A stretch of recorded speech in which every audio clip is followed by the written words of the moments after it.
بسم اللہ الرحمن الرحیم الحمد للہ رب العالمین والصلاة والسلام علی سید الانبیاء والمرسلین وعلی آلہ واصحابہ اجمعین ومن تبعہم باحسان الی یوم الدین۔ ادارہ تربیت المعلمین کی جانب سے آج ہماری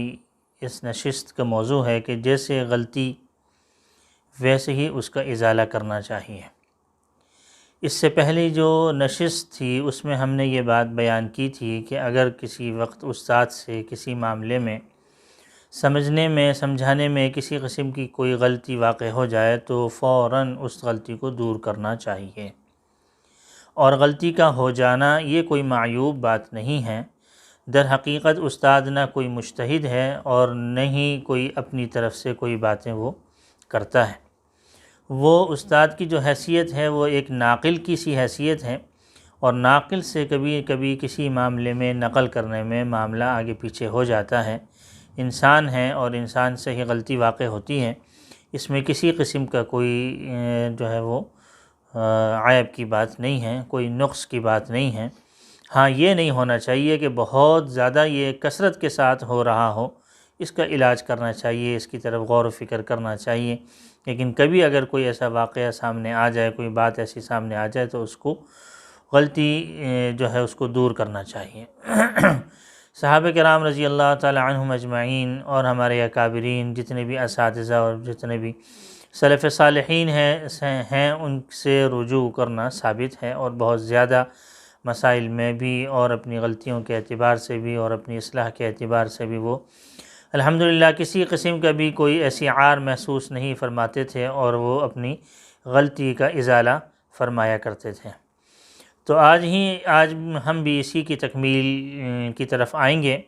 کہ استاد سے اگر کسی قسم کا کوئی تدریس میں غلطی واقع ہو جاتی ہے تو اس کا تدارک بھی اسی انداز سے کرنا چاہیے جس طریقے سے غلطی ہوئی ہے۔ جس طریقے کی غلطی ہے اسی طریقے کے اعتبار سے غلطی کا تدارک اور ازالہ ہونا چاہیے۔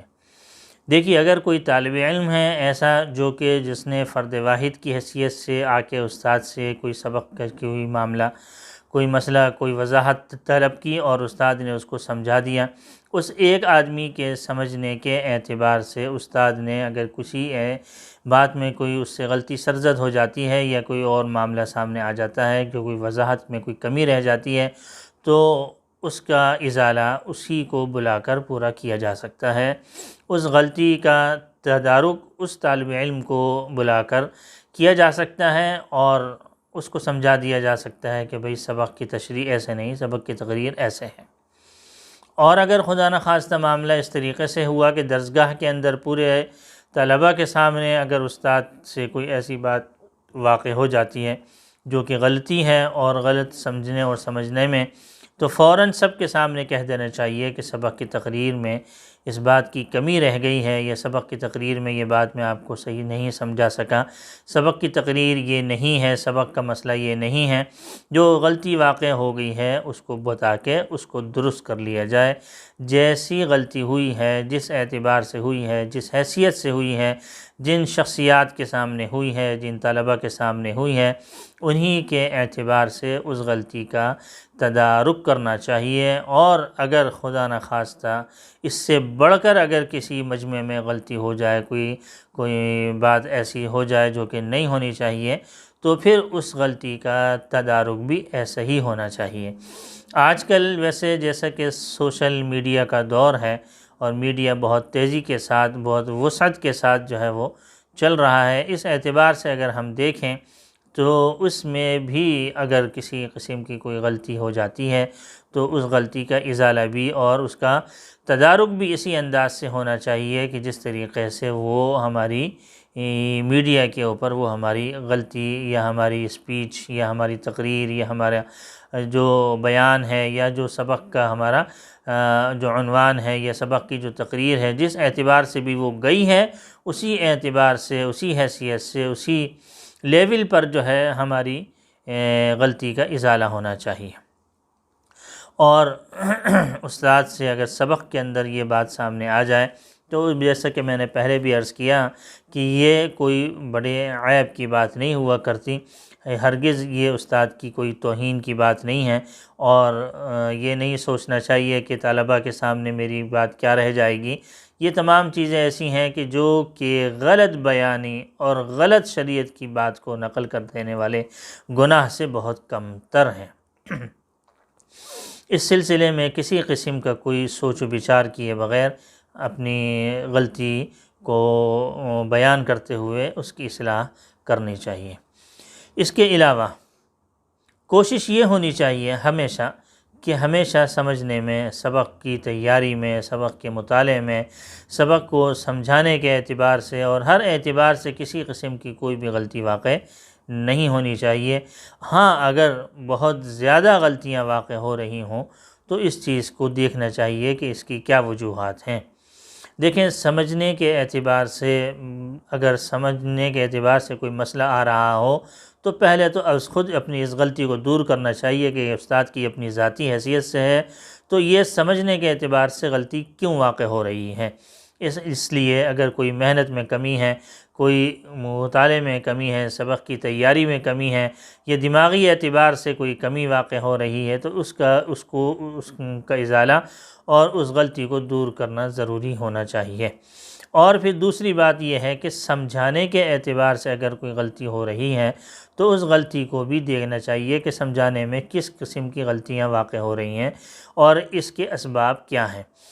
اس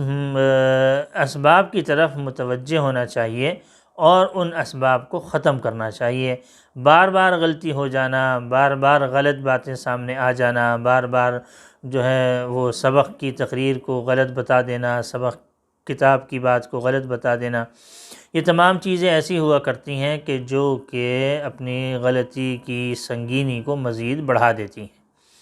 تو سمجھانے کے اعتبار سے بھی اور اپنے از خود سمجھنے کے اعتبار سے بھی حتی الامکان کوشش کرنی چاہیے سب سے پہلے کہ یہ تمام چیزیں نہ ہوں، اور ان کی اسباب کی طرف غور و فکر کرنا چاہیے۔ اگر دیکھیں، بعض دفعہ ایسا ہوتا ہے کہ سبق کی تقریر تو جو ہے وہ اس میں غلطی واقع ہو گئی۔ بعض اوقات ایسا بھی ہوتا ہے کہ کوئی مشکل بحث سامنے آ جاتی ہے، کوئی ایسا باب سامنے آ جاتا ہے، کوئی خاص مسئلہ ایسا سامنے آ جاتا ہے کہ جس میں پورا کے پورا باب جو ہے وہ قابل حل ہوتا ہے اور حل کرنے کی اس کی ضرورت محسوس ہو رہی ہوتی ہے، یا کوئی خاص مسئلہ ہوتا ہے، یا کوئی خاص موضوع ہوتا ہے، یا کوئی خاص باب ہوتا ہے، تو اس کے لیے بھی اگر اس سے ایسی کوئی بات سامنے آ جائے کہ اس میں ضرور کوئی حل طلب بات ہو، کوئی وضاحت والی بات ہو، وضاحت کرنے والی ہو، یا پھر یہ ہے کہ اس میں کوئی جو ہے وہ اشکالات سامنے آ رہے ہوں، یا پھر اس کی صحیح طور سے تقریر نہیں ہو پا رہی ہو، تو پورا کے پورا باب چھوڑنے میں بھی کوئی حرج نہیں ہے۔ پورا باب چھوڑ دیا جائے، پوری بات جو ہے وہ پورا موضوع چھوڑ دیا جائے، پورا جو ہے وہ مسئلہ جو ہے وہ چھوڑ دیا جائے، تو اگلے مسئلے سے، اگلے باب سے، اگلے جو مسئلہ ہے اس سے جو ہے وہ کتاب شروع کر دی جائے اور اس کے بارے میں بیان کر دیا جائے کہ جو بھی کچھ اس میں کمی رہ گئی ہے وہ انشاءاللہ العزیز کل میں آپ کے سامنے بیان کر دوں گا۔ تو اس اعتبار سے بھی کوئی اس میں عار نہیں کرنی چاہیے، کوئی شرم نہیں کرنی چاہیے۔ دیکھیے، ایک ہوتا ہے کتمان علم کا چھپانا، یہ ایک الگ چیز ہے، اس کا گناہ الگ ہے، اور ایک ہوتا ہے غلط چیز کا بیان کر دینا اور اس پر ڈٹ جانا اور اس کے اوپر جو ہے وہ بضد ہو جانا، اس کا معاملہ الگ ہوتا ہے، یہ گناہ الگ ہوتا ہے۔ اور پھر اس کے اندر کہ بھئی کوئی غلطی اگر بار بار کر رہا ہے، بار بار کوئی بات غلطی کی سامنے آ رہی ہے، کوئی بات جو ہے غلط بیانی کی بار بار سامنے آ رہی ہے، تو یہ بھی انسان کے اندر ایک عیب کی بات ہوتی ہے۔ اگر بار بار ہو اس کی حیثیت بدل جاتی ہے، کبھی کبھار ہو جائے استاد سے تو اس کی بات الگ ہوتی ہے۔ اس کے علاوہ پھر غلط بات بیان کرنا، اس کو چلیں اس پہ بضد نہ ہو، لیکن غلط بات بیان کرنا یہ بھی ایک عیب کی بات ہوتی ہے، یہ بھی ایک سنگینی کی بات ہے۔ تو لہٰذا اس سلسلے میں اس کا گناہ اپنی جگہ ہے، لیکن جو معاملہ ہے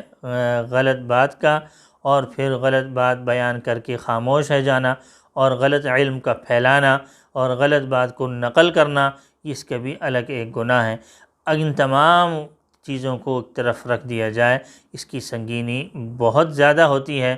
بنسبت اس بات کے کہ استاد کسی بھی طریقے سے اس غلطی کا ازالہ کر دے، اس مسئلے کی حقیقت بیان کر دے، صحیح تقریر بیان کر دے، صحیح مسئلہ بیان کر دے، صحیح کتاب کو سمجھا دے۔ اس کا گناہ جو ہے وہ یہ اپنی حیثیت کے اعتبار سے، شریعت کے اخلاق کے اعتبار سے اس کے اندر وہ سنگینی ہرگز نہیں پائی جاتی۔ تو لہٰذا استاد کو چاہیے کہ جیسے غلطی کرے ویسے ہی اس کا ازالہ اور تدارک کرنا چاہیے، اور یہ ہے، اور اس بات کو بخوبی مد نظر رکھنا چاہیے کہ اس میں کسی قسم کی تعداد کے لحاظ سے زیادتی نہ ہو، اور اس کی حیثیت کے اعتبار سے بھی اس میں کوئی بڑی حیثیت اور بڑی غلطیاں واقع نہیں ہونی چاہیے۔ حتی الامکان پرہیز کرنا چاہیے، حتی الامکان پورے سبق کی تیاری کرنی چاہیے، پورے اچھے انداز سے اس کا مطالعہ کرنا چاہیے، اور اس اچھے انداز سے طالب علموں کے سمجھنے اور سمجھانے میں کسی قسم کا کوئی تکلف نہیں کرنا چاہیے۔ ان تمام بنیادی چیزوں کو اس چیز میں بڑا دخل ہے۔ انشاءاللہ العزیز جب یہ تمام چیزیں از خود ٹھیک ہو جائیں گی تو انشاءاللہ العزیز غلطیاں بھی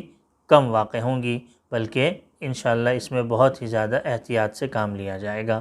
اللہ جل شانہ عمل کی توفیق عطا فرمائے۔ وآخر دعوانا ان الحمد للہ رب العالمین۔